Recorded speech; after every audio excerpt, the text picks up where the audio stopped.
I hate adding new SEO tools to my tech stack. Part of the reason is I don't like paying a couple hundred extra dollars a month when I'm already paying a couple $1,000s a month. But most of the time, I just don't think the tools that are coming out simply are that good. But I recently came across a new tool that I've added to my tech stack, and it's probably the biggest tool I've added to the stack in, I would say, the last year since the integration of OpenAI and Claude and all those other LLMs into our agency's workflow. And that tool is called Rankability, which is actually the sponsor of today's video. All right, so this is Rankability, okay? So I'm just gonna show you the homepage and then I'll get into the actual dashboard and show you what it looks like, okay? But this is the tool that made it into my stack when I pretty much said no to every other SEO tool out there, okay? So it's mostly content optimization. I would say best elevator pitch on it, quite frankly, is some combination of Surfer and Ahrefs and probably any other AI writer out there. Okay, it's really like an all-in-one tool. Not only does it do content optimization like Surfer, where it gamifies it with the score, however, it also does keyword research. So you can kind of get you can put in a seed keyword and get tons of keyword ideas like you would in SEMrush, right? If you're content heavy, whether you're an agency, if you're still in a niche site game, good luck. But if you're like a content heavy site, in any case, this can be very helpful. Seeding keywords, building out clusters, and then optimizing that keyword or that content kind of as needed, right? I think the biggest use case for me and really why, I kind of got over the hump of deciding to actually make this buy into Rankability is simply for the fact that blog content is it is easier than ever to produce, it is harder than ever to rank, and it is even harder than ever to determine if it's actually valuable to your site or not, right? Top funnel content, you guys following me for a while know that I've not been doing it for this entire year, so well over 6 months or 6 months at this point. Okay, top funnel content is being eaten up by AI overviews, so we're not doing it. Simple as that, right? So we're doing more middle of funnel, bottom funnel content, but even so, we're being very strategic and deliberate about how we go about creating content. We're doing lower volume, lower volume and a bit higher quality, right? Instead of producing 6 blogs a month for clients, we're doing 2 or 3, and just really making sure we're hitting all of the the correct points, and we're doing research and all that kind of stuff. Now, with this tool, we're able to actually do those 2 to 3, but a little bit faster, right? So now the conversation as an agency will become, do we do more content for brands again, or do we just go through the same volume of content faster, okay? But I will tell you, amongst the other things happening as you grow a business, the one thing that has continued to affect myself as I scale, or affect me as I scale, and cause me to think about is what is actually happening to the content we produce, right? It's very easy to look at rankings and revenue and see, oh, they're going up. It's harder to look and see okay, which pages or which set of deliverables, blog content, links, internal links, product pages, collection pages, which part of that is actually impacting performance the greatest, right? With this, I feel a lot more comfortable actually writing the content and knowing it's actually going to be valuable, as opposed to just hitting publish on a blog and then in 30 days hoping to God there's some kind of impression or click out there, right? So this gives me a lot more confidence in our blog process up front. So let me show you how to use it, how we're using it, and honestly, if you are questioning your blog content at all, why you should consider using it as well.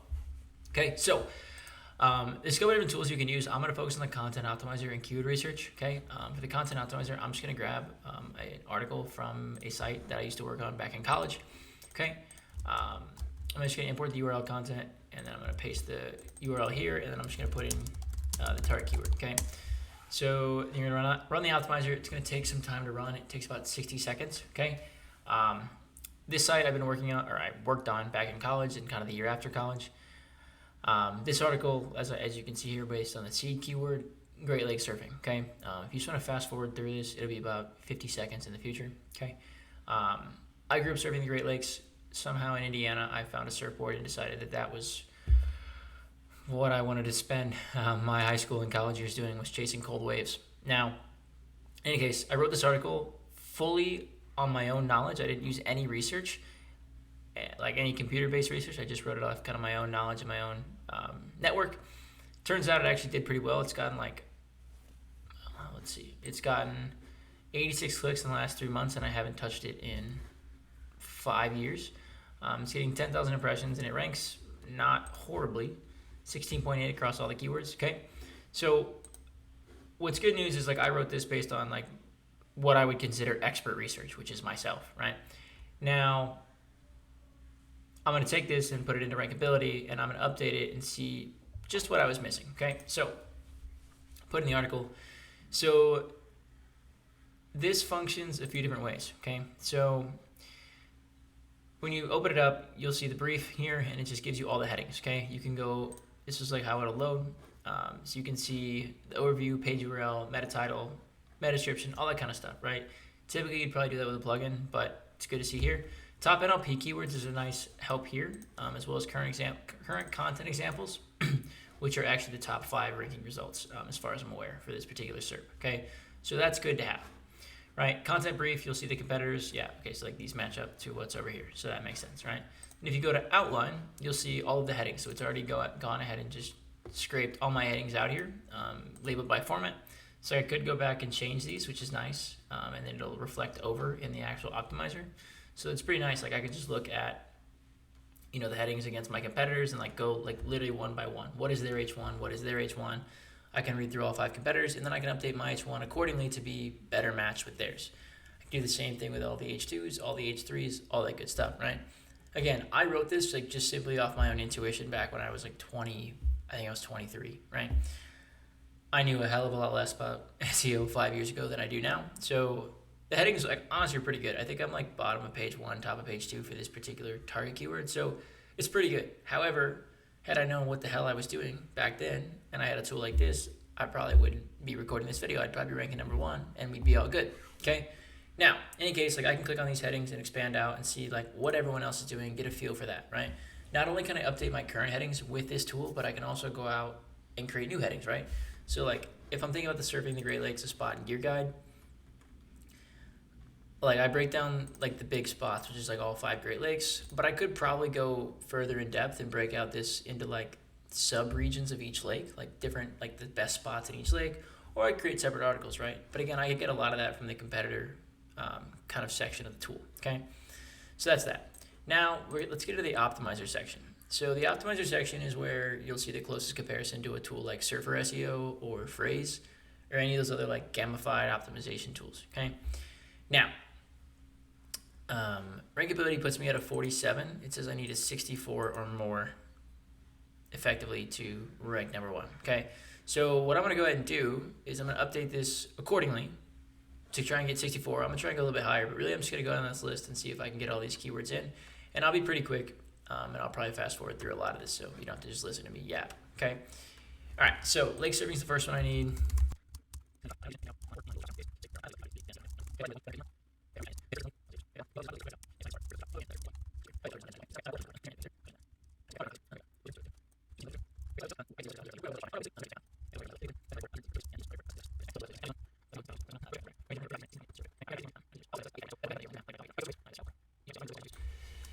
Surfable waves. Okay, and then fireworks go off because I'm at 64, right? Which is great. I could probably go through and do more of this, like small waves would be a really easy one to get, right? So just go like a size section.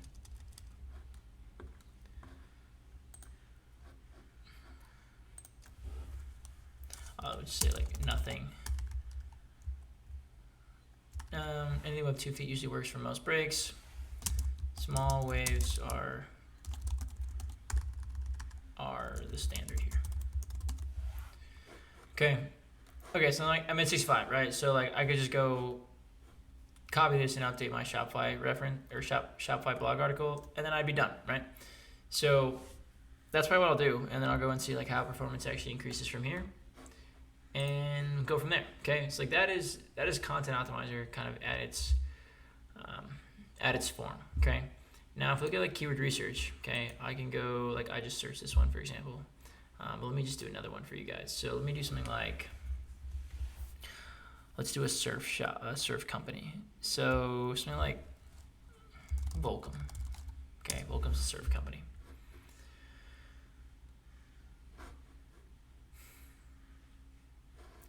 Okay, so when you pull it up, this is going to function like I don't want to say a spray and pray approach, more like casting a wide net type of keyword research comparatively to like SEMrush, Ahrefs, Google Ads Keyword Planner, whatever else you use, right? SEMrush and Ahrefs, basically you type in a seed keyword and you pretty much get every single keyword after, unless you add some filters, pretty much gives you every single word that includes some part of that keyword, right? Which is beneficial to its own degree. But if you're like just starting out with content, or like you're working in a small niche or whatever, like you're gonna need to go probably expand out beyond your keyword in order to get any traction. So like this tool could be helpful, right? Google Ads Keyword Planner is even more limited, right? You can get pretty creative with it, but it's still very limited in its keyword research. But like for this, I know for a fact if I would have plugged Volcom, which is a brand that does surf, skate, and snow, like snowboarding and skiing, if I'd have just plugged this into SEMrush or Ahrefs, like I would not have been given all of these other queries like Billabong, steel toe boots, sandals for women, all this kind of stuff, right? Now it gives me the search intent, it gives me the search volume, it gives me the like Google trend history, which is great. It gives me average cost per click if I wanted to run ads, and it gives me a keyword difficulty, okay? Keyword difficulty and CPC also tend to align. Typically the higher this number on the right is, typically the higher this number is. Not perfect, but it's generally a good rule of thumb, right? The higher cost per click, typically the more people want to rank for it, thus making it harder, right? Now, let's say I was doing SEO for Volcom as an example, okay? And I wanted to put together articles, right?